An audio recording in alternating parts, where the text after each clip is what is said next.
Thank you, David. I got very still on the inside of myself, just reflecting on that poem, and I don't know how that was for you. Because the piece is, I think, one of the things that poetry do, and that poetry comes from a place of reverie. Poetry comes from a place that's different from the mind place, from the thinking place. And because of that, it can connect our heart and soul, our physical body and our intellectual being together. And my sense is that what mirrors our humanness. And I wish I was a poet, because poets can speak beautifully like that. I'd like to talk to you on hope. And somebody this morning said, can you please say again how you came onto the topic, because not everybody was here last night. So I'd like to say just briefly that why hope? Why am I so passionate about hope? I'm actually passionate about hope and despair, because I think hope and despair go together. And I think you can't separate the two. And that when we want to facilitate hope, we need to dare to be able to facilitate and sit with despair. And I came to this work out of a place of pain, out of a place of need, because in 1972, our eldest daughter, Nana, died when she was 3. And she died at the same time as our son, Aiko, was born. Hope and despair. And we have another daughter, Mirte, and 4 granddaughters. So it feels like abundance. And Nana is the one who I think really, that experience, which has brought me to being able to stand in a place here and have the feeling I can say something about hope and despair. I'm not an expert on hope and despair. I'm only an expert on my experience of hope and despair. And so I started thinking about it, and it took me probably about 25 years to turn my shit into fertilizer enough to be able to say something sensible about it, and to start to read on it, and to start to think about it, and to start to dream on it, and to start to feel it and experience what it is like. So let's go through a journey of hope and despair. And I need to check first, Jade, the timekeeper. It's 9:45. How much do I have? 3/4 of an hour? Sorry? 10:30, so I've got 3/4 of an hour. Okay, thanks. This is going to be hope on speed. So let's have a look at this.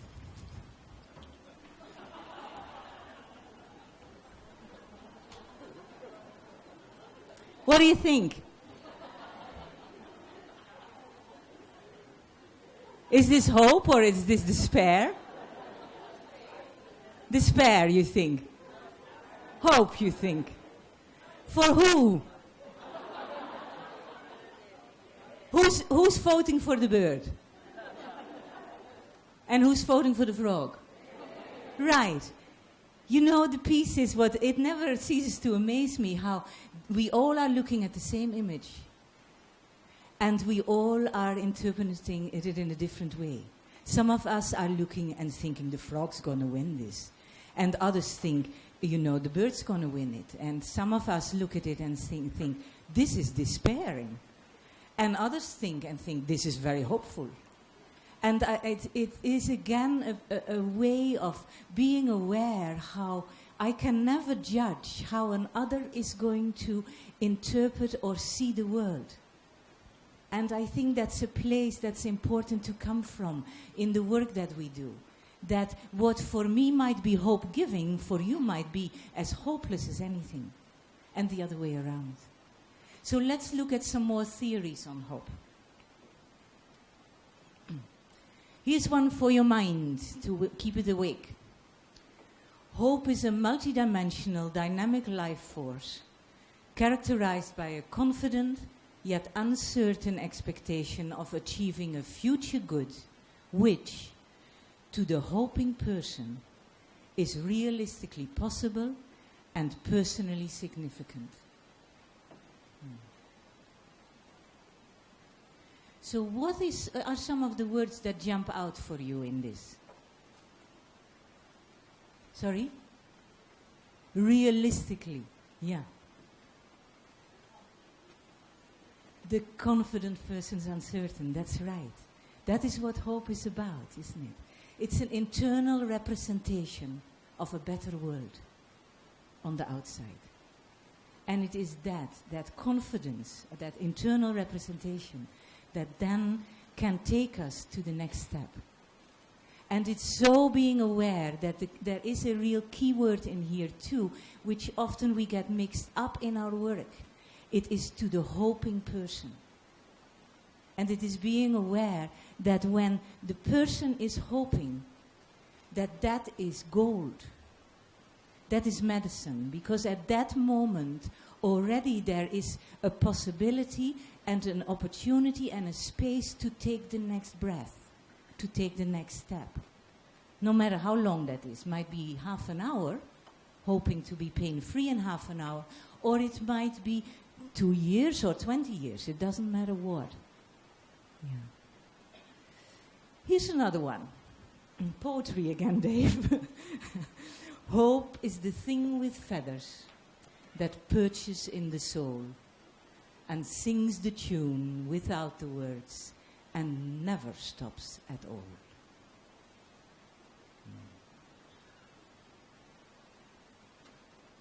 Any reaction to that?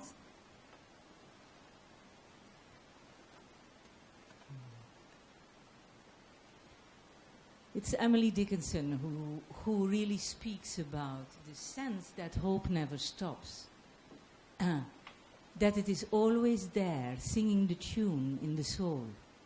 Except what tends to happen, and what happens in our times of trauma and loss and grief, is that the pain becomes like a veil between us, between me and myself, my own being, my soul space. It's like I can't reach it, I can't get to that.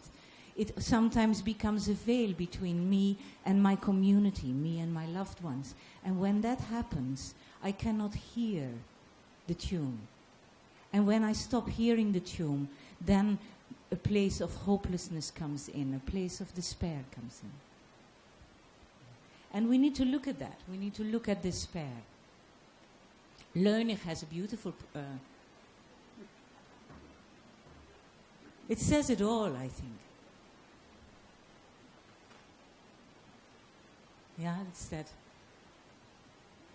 This picture actually was brought to me, and that is where I got interested in Leunig, by a man who I worked with for a while and had the privilege to work with for a while. And again, I have permission to tell the story. He came to me, and he wasn't dying, but he was certainly dealing with death. He came in and he said, he slapped this in front of me and he said, "This is how I feel. Do you get it?" And I said, "No, I don't. I haven't got a clue. Please tell me about it." And so he did. And he said that his wife and himself, and they were in a wonderful marriage, and they really wanted children. And she got pregnant. And he said, we thought we were on our way to the top of the mountain, and we'd be standing in the sunlight. And she had a miscarriage, and they lost the baby. And that happened 4 times. And he said, every time we climbed the mountain again, and we thought, and this time we're going to get to the top, and we'll be standing in the light. And they didn't. And all that time, he just supported his wife and was strong for her. And he said, and then finally, she got pregnant again. I said, what courage. It's such courage to do that again, isn't it? And he said, and this time, the baby was born. And it was a beautiful little baby boy. And I looked at him, And he looked at the picture, and he looked at me, and he said, and 10 days later he died of congenital heart failure. And he said, and that's when I couldn't hold it anymore. He said, I tried to hold it, and I tried to be so strong, and I tried to be with it, but then I couldn't hold it anymore. And so we worked with that, and I felt very privileged to work with him. He was furious. He was furious with God, the universe, and everything. He was in that angry, despairing place. And he said, I don't know what to do anymore.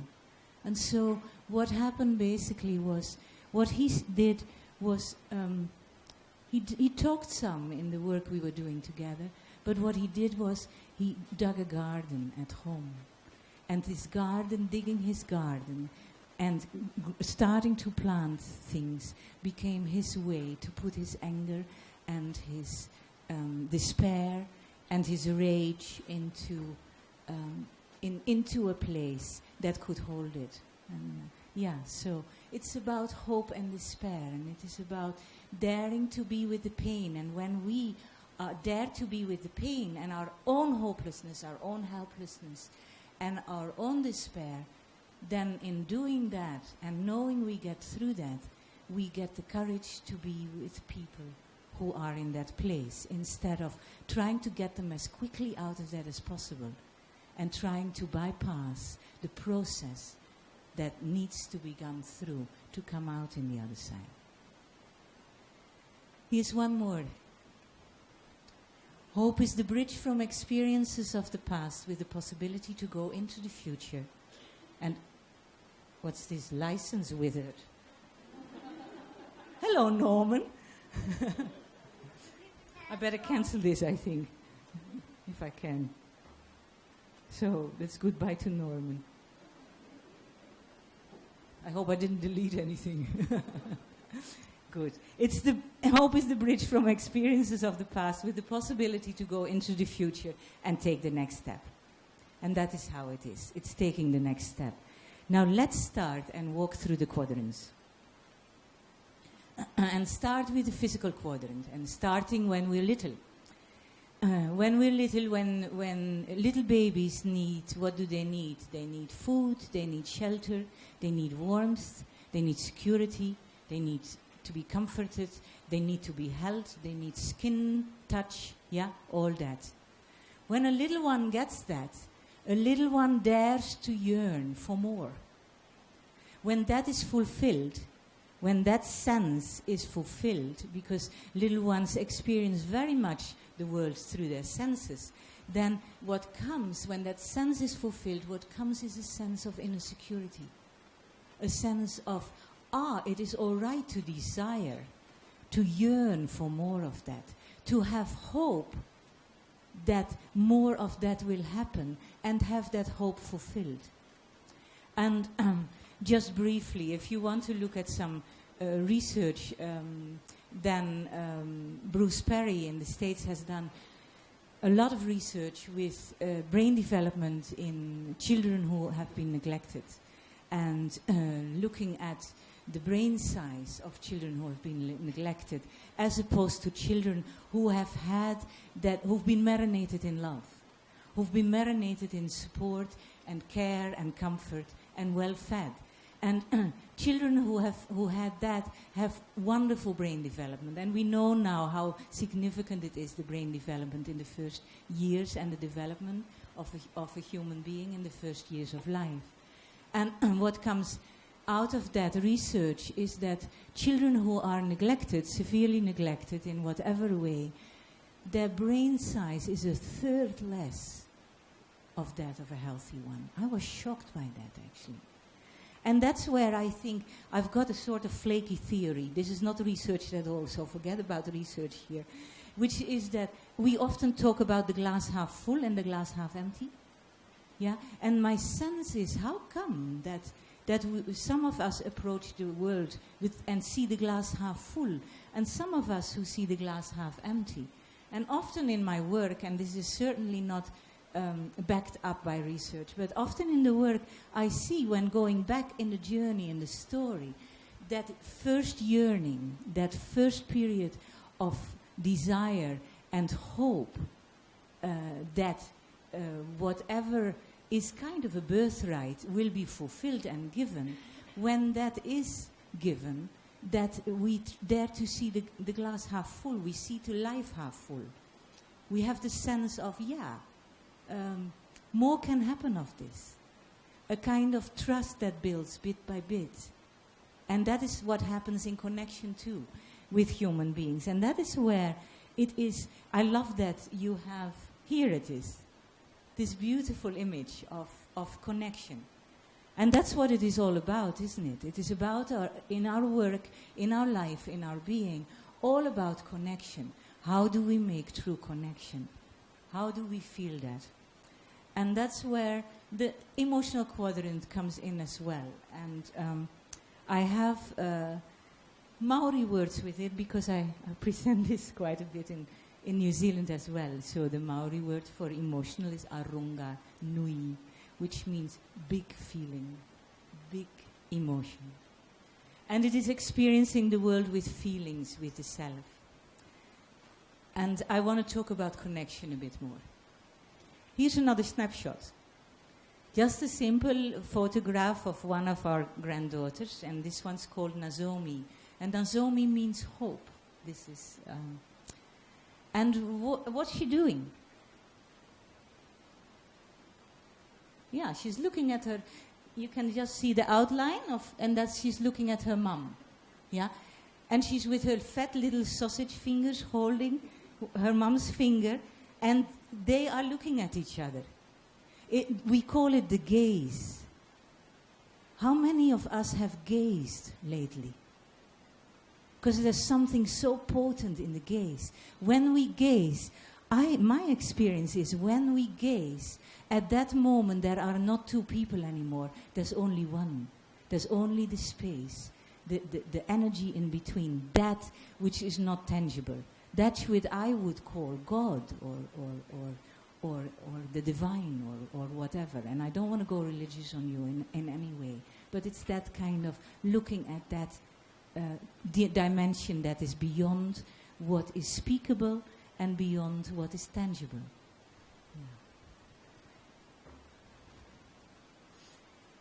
Yeah. I had the privilege to work for over a period of 6 years in the Philippines in infectious disease hospital for the poor in San Lazaro. And although most of the infectious diseases would be treatable in our Western society, many people were dying in there.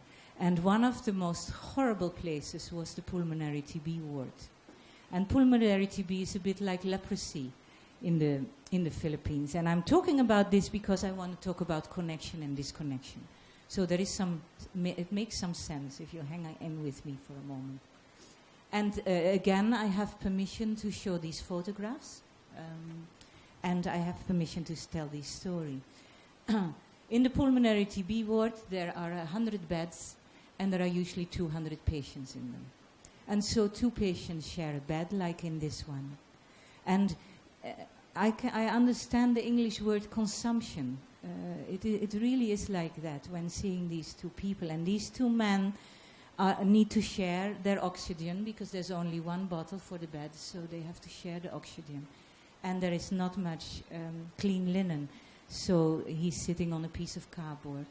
And the worst thing that happens for them is that because pulmonary TB happens a lot in the poor areas where people have a very low immune system, and so it is a bit like leprosy, and people are very scared of it. And so what tends to happen is that the family members are dropped off at the hospital, and then they are abandoned. And so what we saw in the ward was a high level of depression. And what do you see in these eyes? Yeah, it's hollow. It is empty, and they were both abandoned, and they were at the end of their life, and they have died since. And I thank them for being able to tell their stories, because when we started talking to them, they felt it was important that somebody knew on the outside what it was like to be in there. The rotten bit about this too is that there are usually 2 nurses on the ward in one shift. And there are not enough masks, so everybody's scared. And the cleaning staff don't want to go in there because it's infectious. So, although it is very common, and again talking about community, in many Asian countries that I've worked in, for the family members to take care of the patients. And I think it's a very good thing, actually, because it doesn't create the separation. It creates the connectedness and the community. And then in support with the staff and the medical staff. In that same ward, I met Jason. He also had pulmonary TB. He also was abandoned. But do you see the difference? He also died since then. He was very much at the end. He was 15. And this is what pulmonary TB does to bodies, to children's bodies. But for him, life was very different, you see, because what had happened is one of the nurses on the ward, he had shot in her heart. You know about that? Yeah? If ever, I think one of the ways we can block out self-awareness is by saying I treat everybody equal. And that I love every patient equally and every family member equally. When we do that, we split off from the truth of ourselves. Yeah, and it doesn't mean that, that it is okay to sort of become best buddies and best friends with people. It's about clear boundaries. But it is about acknowledging that we really fall in love with some people, don't we?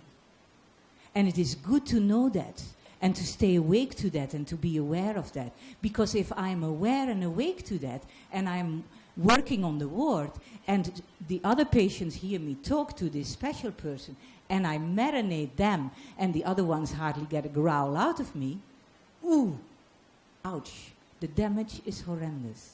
Yeah. So anyway, this nurse, he shot in her heart. And although they probably saw each other maybe 5 minutes at the most on a shift. Yeah, and then when she wasn't on the shift, he wouldn't see her for days.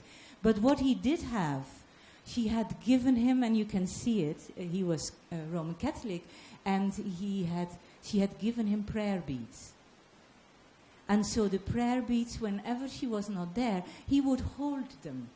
And we call that in psychotherapeutic terms transitional object. It's the only jargon you'll get from me today. But it's a transitional object. And I wonder how many of you are wearing a transitional object right now? A ring or a necklace or something in your pocket that means something way beyond what it is. Can you raise your hands? Look around. We do it all the time. And it's about making meaning and keeping connecting with our loved ones. And we keep connection while they're not there. Yeah, and I think that's magnificent that we do that. Because this is what it really taught me, like Emily Dickinson says, here she is again, more poetry. If I can stop one heart from breaking, I shall not live in vain. If I can ease one heart the aching, or cool one pain, I shall not live in vain. And for me, that is a balm for the place in me that thinks I can never do enough. And if I keep remembering that, and I don't know how that is for you, if I keep remembering that, then that's good medicine. And I like it. So let's go to the intellectual quadrant. Like I said, it's hope on speed. And it's experiencing the world through the intellect. When we get stimulated and acknowledged in that intellectual quadrant and encouraged and saying, yeah, you're doing well, you're doing great. Oh, whoops, there was a mistake here. Hey, try again. Come on, be like that. Try it again and keep going and keep thinking about things. We need our intellect to gather knowledge, and knowledge is power. And with having knowledge, then we can have a firm base to make up, to make our decisions about where we're going to go in life. So when our patients, our families ask us about things, what do they need?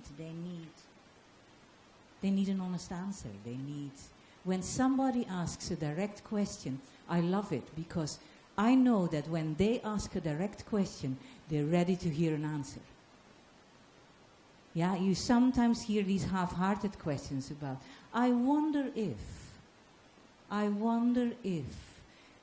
he's going to live for a very long time. Well, that's a moment to put, for me, the top lip on the bottom lip, because it's not a question, is it? But it's amusing. And then I can come back with a question in that. What are you wondering about? What are you thinking about? Where do you think this is going? And we can dance piece by piece by that instead of jumping. So anyway, let's get some tools to facilitate hope. Apart from what gives most hope is not abandoning somebody. To know, not abandoning the community. To keep mirroring, like the gaze keeps mirroring the love of the child and the mother. To keep mirroring in our community that whoever we are and from whatever culture we are, that has validity, that we need to honor that is important.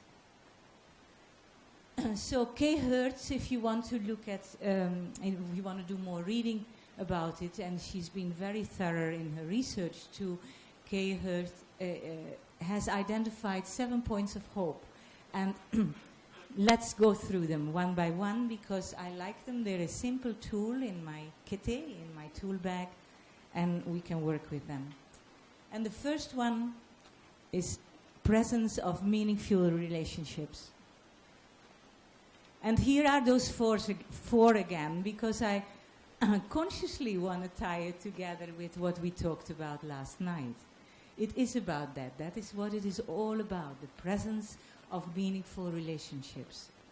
It is relationships with the loved ones around us, relationships with the land, relationships with whatever our belief system is, relationship and connectedness all through. Now, sometimes we get people we work with who have nobody. Yeah, and so how do you then talk about meaningful relationship?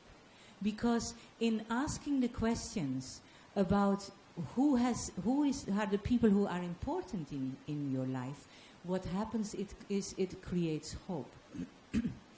And by the way, Fabrizio Benedetti at the University of Turin in Italy has done tremendous research on the physical manifestation of hope. And again, it is something that's very interesting to read about. When he gave his subjects hopeful messages while they were going through a painful procedure, the body flooded with endorphins and enkephalins, all those feel-good hormones. While in the other group, where he gave them the message only that it was going to hurt, the body flooded with cortisol. And so the piece is that at the moment when there is a relationship, at the moment when we talk with people about their loved ones, at that moment the body responds. Have you noticed that? If you just think for a moment about somebody you love right now, what happens? It's nice, isn't it? Yeah, something happens and the reaction happens immediately. But like I said, some people feel that there is nobody, or there are some people who have been so hurt that they've decided to split off, that love is too dangerous, and they've split off from love completely. And some of us in the world act that out in a different way. There is this wonderful saying that says, we're in this world to learn about love, and if we can't have love, we'll settle for power. And it is like that, isn't it? And control, Yeah. One of the ways, again, to go further with the questioning about relationship is this one. How many of you have a pet? Yeah. It's again, just like the teddy bear last night, the symbol of unconditional love. Yeah? They just, whenever, they're always there. And so again, it's facilitating that. Now for some in the cultures, the relationship with the land, and I cannot speak about Aboriginal people. I want to honor them here on this land. But I can't speak about them because I don't know really anything about their culture much. But I do know their connection with the land. And that is not a connection that just happens here. It is a connection that is infused through their whole being. And again, it is about asking the question. And that's not only for Aboriginal people. It is for all of us. What are your favorite places?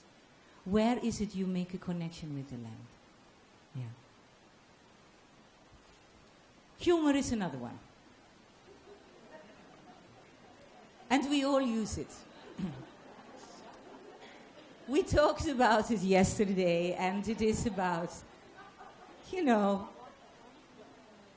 what happens at the moment when we laugh is we create some distance from ourselves without splitting off from ourselves and being able to look at ourselves and the situation we are in with compassion and with some light-heartedness. And that is what we need, and also what I think we get a lot in our work, don't we? But we need it in our personal life too. And by the way, I'm talking a lot about what we do in work, but we could swap it around because it's a complete parallel process. What happens in our personal life is just exactly the same as how we relate in our work. That is how it is. It's all about being human. Yeah.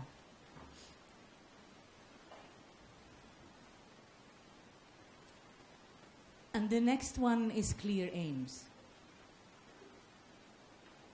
And this is Mount Cook, Mount Awaraki, in New Zealand, in the South Island, and this is my son, the bugger.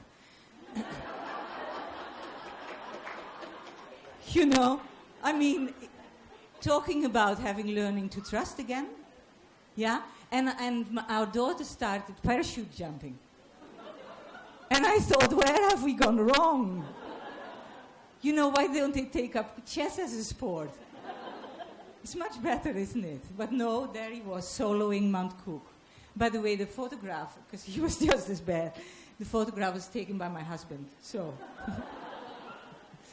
Yeah, anyway, talking about clear aims, the one thing that I know about mountaineering is that when working on the ice and having the ice axis and the front points of the crampons, is that you are completely focused on where you are, but you are also completely aware of where you want to go. And you keep an eye and a space on the weather, on your path, and then come back to the present to make the next step.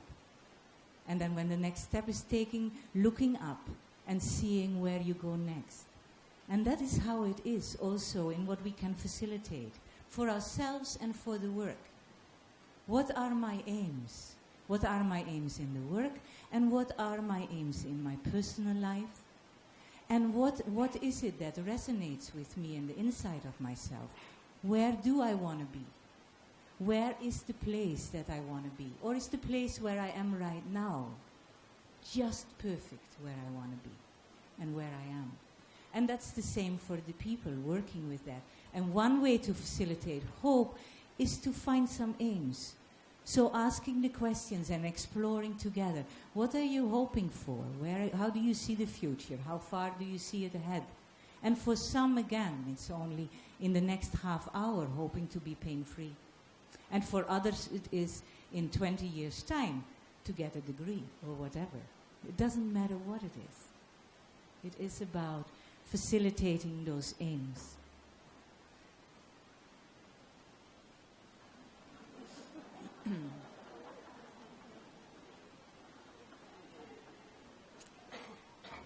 Now place yourself in the skin of the mice. What do you think?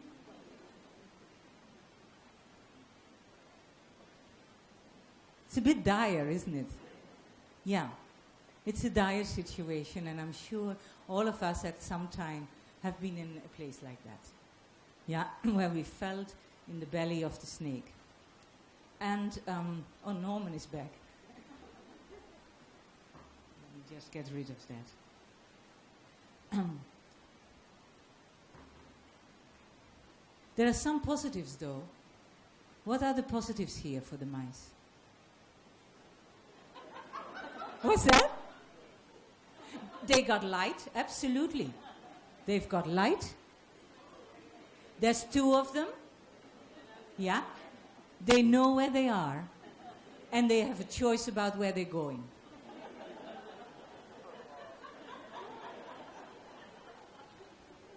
Yeah?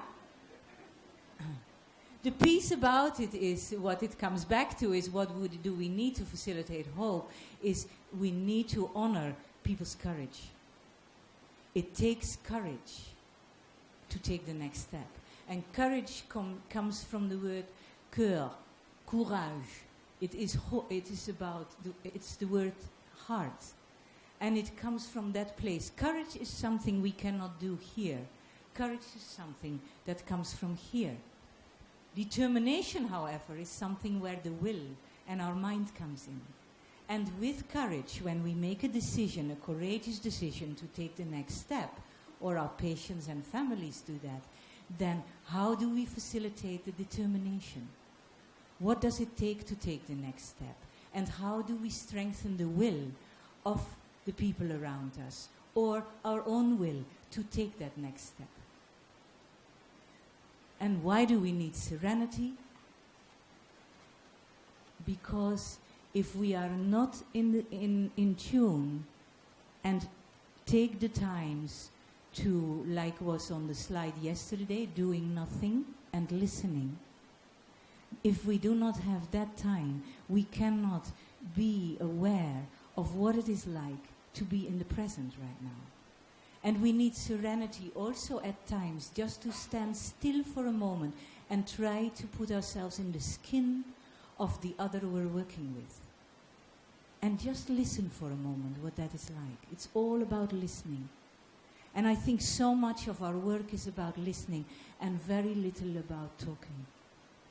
It is about listening and tuning in the inside of the self and with others.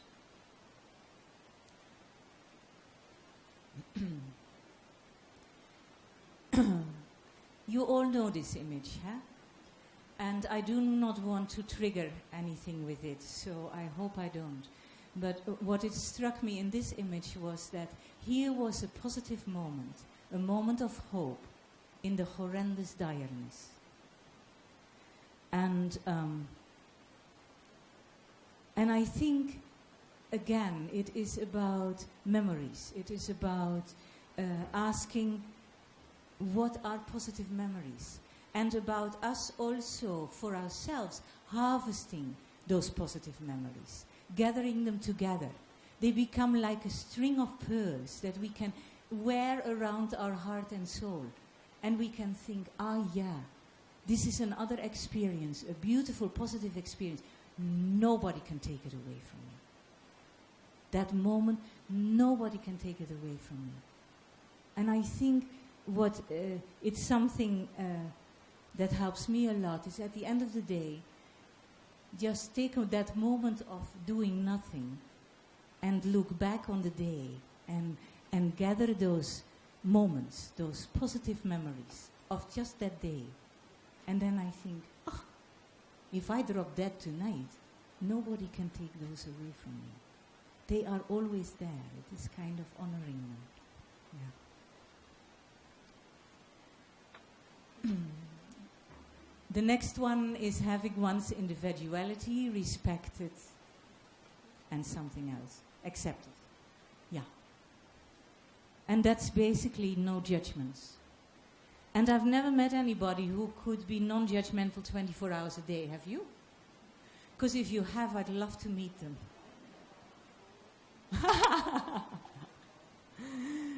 But I think one of the big challenges in our work and in our life is to stay awake to our judgments, to really stay awake to them and not dismiss them or brush them to the side, because we all have judgments. And I know I have my limitations about where I can be, very generous and accepting and open. And then there comes a piece where all of a sudden the buck stops, where all of a sudden I notice I am not with the person anymore because I have a judgment about them. And I can then choose to take it away and think what that's about. The rotten bit is mostly about something on the inside of myself. 99% of the time, really, where I think, oh, I better look at that one. That's a nook and cranny I'm not so proud of. Huh? And, but it is about that. And the last one is spiritual beliefs. And I'd like to tell you a little story, because my sense is hope originates in the spiritual quadrant and manifests itself in the other three. And I'd like to tell you a story about Nikita. Nikita is our eldest granddaughter, and she was 5, and that we hatched a plan that I was going to take her to the mountain because she hadn't seen snow. And it was about a 4-hour drive, so we were just really looking forward to it. And she was sitting in the car seat next to me, all buckled in, and we had these wonderful conversations on the way to the mountain. We had all the time in the world. So we were talking about all kinds of stuff, and I was driving and she was talking about things. All of a sudden she pats me on the arm and she says, "Beppe, you have to be quiet now because I have to do some dreaming." Well, you shut up, don't you? Huh? So I just drove and I saw her slowly going into that place of dreaming, that place of reverie, where her eyes glazed over and she just became very still. Her rhythm of breathing changed and she dreamt. And I was just delighted in it. And so I drove and shut up and she dreamt. After about 10 minutes, she slowly came out of that. Her breathing changed again. And I think it's so vital to allow children to dream, to allow us adults to dream as well, actually. She came out of it and she sighed a bit, she looked around, she patted me on the arm again and she says, "It's okay, Beppe, I have finished dreaming, you can talk again." Well, I didn't have much to say, so we just drove in silence. And then this morning, Michael spoke about that. She said, Nikita said, "Did you see those crosses on the road?" Yeah, and you have them here, I hear. Where people have died in road accidents. And I said, I thought this is going to be an exciting conversation. So I thought, just ask the questions. Yeah? Don't presume anything, just ask the questions. So I said, "Yes, Kita, I saw the crosses on the road." She said, "There are dead people under there." So I thought, keep asking the question. So I said, "Are there, Kita, are there dead people under there?" "Yeah," she said, 5. "Yeah," she said, "they're dead and the crosses go all the way into their bodies." Now, at that time, I must have sounded a bit alarmed in my voice, saying, "Do they, Kita? Do they go all the way into their bodies?" By which she patronizingly patted me on the arm and said, "It's all right, Beppe. Because when you're dead, only your body is dead. And the one who you really are on the inside goes to God." Yes. One less who's scared of dying. In that, not about not scared of pain, but I thought, yes, let's hold on to that. So, thanks, Kita. And that brings us to the spiritual belief, the spiritual quadrant, which is that experiencing the world with intuition, finding purpose in life, making meaning. And where does life have meaning? Where does life have meaning for you? Where does life have meaning for me? They might be completely different. They probably are. They certainly are. It is the honoring of the difference of your meaning and my meaning, and of the meaning of the people we work with, and then honoring our own. And when that happens, it's that sense of being of true service.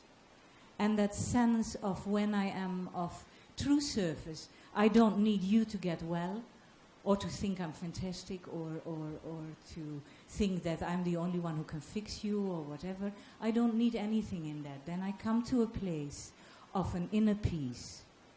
And there's this wonderful saying about that, and I don't know where it comes from, but it says, the fruit of prayer, the fruit of silence is prayer. The fruit of prayer is faith. The fruit of faith is love. The fruit of love is service. The fruit of service is peace. And again, using prayer in a generic way. Generic? What is the word? Generic way. Yeah. So I'd like to finish with what Lao Tzu says about life. What the caterpillar calls the ant, the rest of the world calls a butterfly. Yeah. And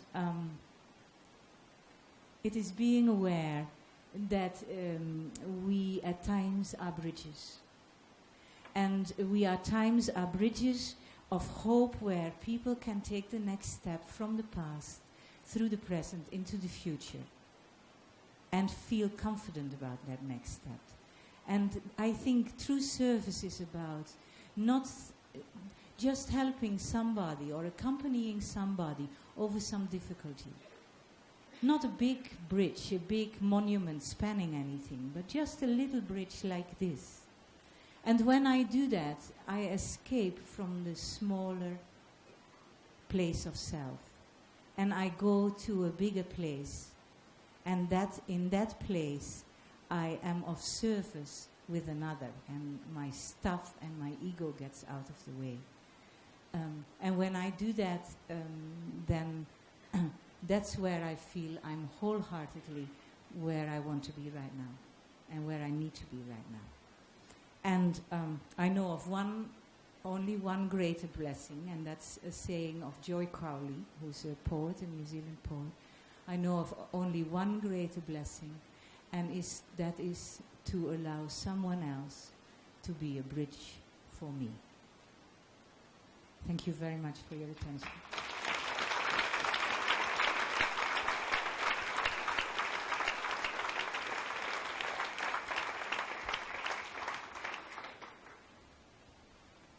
Thank you, Liese. Is this on? Yes, it is. When I saw the mountain, Mount Cook, I realised that I'd been, at one level or another, thinking about Viktor Frankl for almost all of that talk. And Viktor Frankl was a remarkable Viennese psychotherapist, I'm sure, psychoanalyst, I'm sure many of you know. And I remember him quoting in one of the very old films I saw of him, quoting Goethe, I think, when he said, he who has a why can endure any how. And it seemed to me that much of that was on and around that kind of idea. Wonderful, Liese. Thank you for taking us into interesting, fascinating, important places so gently and kindly.